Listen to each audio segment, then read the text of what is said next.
BYU safety Austin Lee has his hands full. 2 children, Ledger and Romy. Ledger's our first boy, and he's 2.5, and Romy is just 6 months now. She's a little girl. So you're married, have 2 children, you're a student athlete. How do you juggle it all?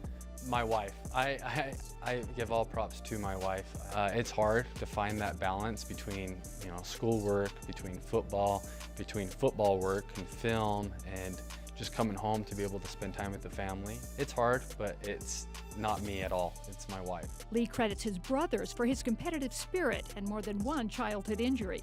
He remembers one game on the family staircase when he was 8 years old. As I jumped midway, my knee banged up and I fell all the way down. I saw my bone and like 30 stitches. So we just grew up really competitive, and we had a lot of injuries because of it. Sometimes they weren't the smartest games that we made up, but they were fun. Lee's competitive nature carried over into Alta High School, where he was a 2-time All-State selection. After his mission, he played 1 season at the University of Utah, where his father was a baseball player and his grandfather played football. Looking back on it, it could have worked, but it was just a different feel than what I was used to, and the whole process. Coaches had left as well. One of those coaches Love him. is Kalani Satake, who recruited Lee and was glad to see him transfer. Love his competitive nature and how he goes about his business, and he just loves the game of football.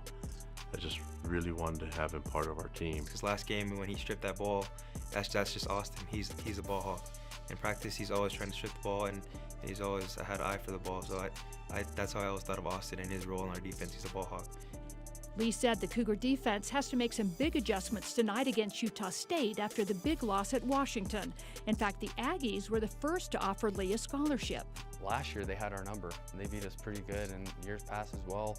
And I think it's a big rivalry, and I'm excited to be able to represent BYU as a whole and myself, and be able to have fun out there. To the end zone, it was caught by Taylor, and he got rocked by Austin Lee. For Lee, football is all about fun, even if this husband and father has a very busy life away from the game. It's hard work, it's being competitive, and sometimes football just translates into life. And so learning those aspects in football, I hope I can carry for the rest of my life so that I can succeed in other places.